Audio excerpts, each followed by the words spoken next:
name, image, and likeness, or what's known as their NIL, athletes are cashing in, including our next guest, who will be the first student athlete to participate in a traditional ad campaign endorsing Three Wishes cereal. We're joined now by Syracuse basketball player Buddy Boeheim and Ian Wishingrad, co-founder of Three Wishes Foods and host of Adweek's I'm With the Brand. Ian, great to have you here with us. Buddy, great to join us today. So I want to start with you, Buddy. Why Three Wishes cereal? And as you're navigating now being able to make money as a student athlete, how are you deciding, what companies to endorse and really what investments to make going forward? Yeah, first of all, just always making sure I'm making the right decision, someone that I want to do it with. And really, my mom came about it with me. Her and Ian had an instant connection, Ian being a Syracuse grad, doing stuff with Syracuse stuff in the past, shirts and fun things like that. So she thought it would be a really fun idea, and it was a lot of fun. I had a blast doing it, and Ian's a great guy, so we had a lot of fun doing it. And there you are right there on screen with that ad right there. And, I guess I just want to direct this question to you. I mean, again, this is a brand new kind of frontier with athletes now able to use their name, image, and likeness. Obviously, beyond the fact that you're a Syracuse grad, which I am as well, by the way, so go Orange. But why did you decide to go this way as opposed to many other marketing avenues I'm sure you could have gone when it came to promoting your cereal?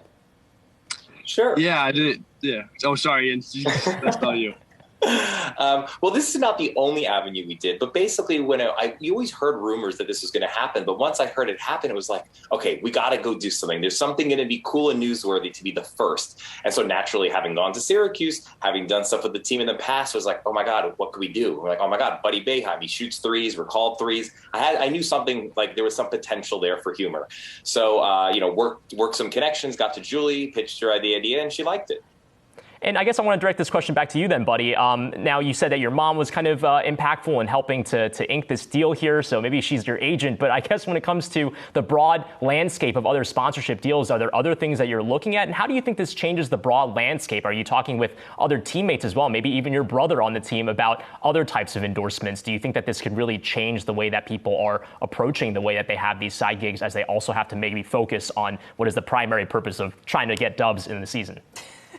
Yeah, definitely. I think with this, it was so good, too, because it only took an hour and a half to do. And I think this was a great opportunity for me going forward to have an experience like this. I think I encourage other athletes and teammates to do things that you're not familiar with, that you don't know, but you trust the people you're working with. And that's what it was with Ian. I trusted that.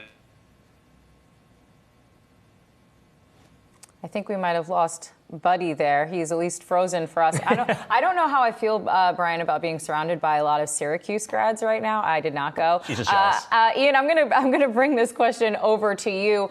One of the major concerns that we've had and that we've heard about, at least when it comes to this NIL, is that we might see inequities going forward, like we do already in the corporate world. As we see women getting paid less than their male counterparts, as we see minorities getting paid less than their white counterparts in the office. Some folks saying that these issues of inequity might also exist for some of these student athletes.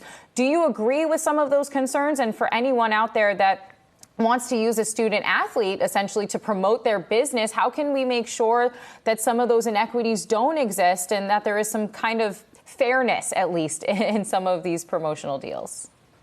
Sure. I mean, I think that's a fair concern across the board. Any brands, whether you're working with college athletes or professional athletes or anyone who does an endorsement deal. I think for us what I always tried to figure out is who meshes really well with us. And I felt most ideas go through the lens of, is it cool and is there going to be some buzz? And so the fact that Buddy isn't just great, but also the son of our Hall of Fame coach, I thought there was a lot of PR, fun value there.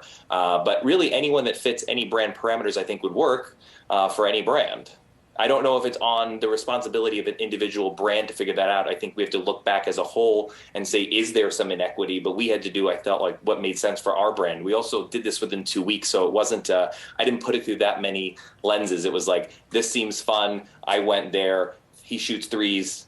that's kind of how we kind of made the decision. I didn't look through that more of a lens than that. Can you give us, I guess, a feel for whether or not there are certain types of, yellow tape, as I'm sure is often the case with the NCAA, and doing something like this? Do you have to clear this with any committee over there? Do you have to make sure that the payments are completely transparent? I guess, this is a whole new type of business line, right? So, how does the NCAA get involved? Was there any sort of communication when you were doing this?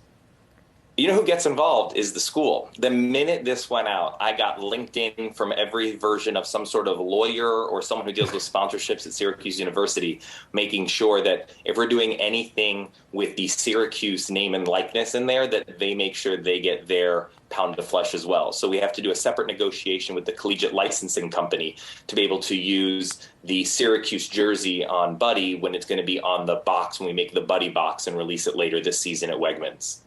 Got it. So I guess, so is there a share, though, that's standardized there, or that's kind of up to you and the school and also Buddy to decide where, kind of how the pie gets cut up?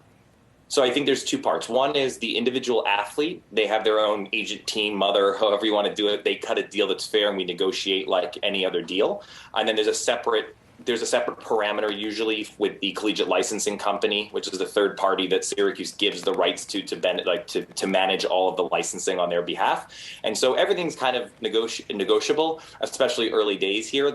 We're in uncharted territories, as you see with government, like the technology gets out ahead and 10 years later, the government tries to figure out how to regulate it. I think we're in somewhat uncharted territories. So it was move fast, do cool stuff.